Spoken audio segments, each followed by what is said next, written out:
আসন্ন কোরবানির ঈদকে সামনে রেখে রাজবাড়ীতে কোরবানির পশু মোটাতাজাকরণে দিনরাত কাজ করছেন খামারিরা।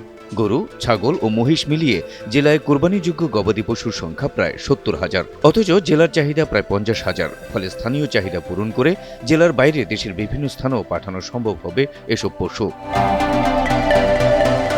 জেলায় মোট ৮,৮৭২ জন খামারি কোরবানিযোগ্য পশু বিক্রির জন্য প্রস্তুত করছেন। খামারিরা বলছেন তারা পশুকে প্রাকৃতিক ঘাস, খড়, গমের ভুসি, ভুট্টা সহ সম্পূর্ণ প্রাকৃতিক খাবার খাওয়াচ্ছেন। কোনো ধরনের ক্ষতিকর উপাদান ব্যবহার করা হচ্ছে না। তবে যেসব খামারির গরু আকারে অনেক বড়, সেসব কোরবানির পশু হাটে নিয়ে যাওয়া হচ্ছে না। তাই অনেক খামারি নিজের খামার থেকে গরু বিক্রির পরিকল্পনা করছেন।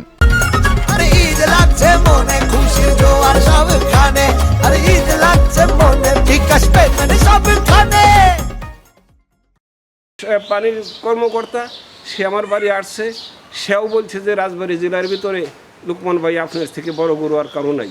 তবে সে আমার খুব সহযোগিতা করতেছে, আমি তার ধন্যবাদ জানাই। যে গরুগুলি দাদা আসলে তো আমার বয়স হয়েছে, গরু হাটে নিয়ে বিক্রি করে দিবি, আমি নিজেই গরু স্টক করবো না, আমি নিজেই স্টক করব।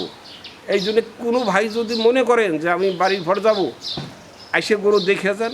শুধু ভুট্টে, এই ধানের খুদ, গমের ছাল, আর এই যে মাঝে কিছু আলুর দাম সস্তা ছিল, আলু।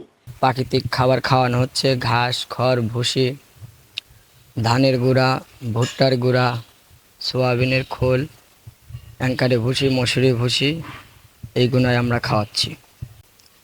আমাদের অনেক জমি আছে, সেই জমির ঘাস আমরা খাওয়াই। প্রাণী সম্পদ বিভাগের এই কর্মকর্তা বলছেন, এবার জেলায় কোরবানির পশুর কোনো সংকট নেই। নিরাপদ ও প্রাকৃতিক উপায়ে মোটাতাজা করা পশু নিয়ে আশাবাদী খামারিরাও। সবসময় খামারিদের বিভিন্ন পরামর্শ দেওয়া হচ্ছে বলেও জানান তিনি। ৭০,০০০ গবাদি পশু এবং ছাগল ভেড়া হৃষ্টপুষ্টকরণ করা হয়েছে। আমাদের রাজনৈতিক চাহিদা হলো প্রায় ৫৫,০০০, ১৫ থেকে ১৮,০০০ পশু উদ্বৃত্ত আছে, যে পশুগুলো রাজবাড়ির চাহিদা মিটিয়ে ঢাকা, চিটাগাং, সিলেট, কুমিল্লা সব বিভিন্ন জায়গায় খামারিরা নিয়ে সেটা কোরবানিতে বিক্রি করে।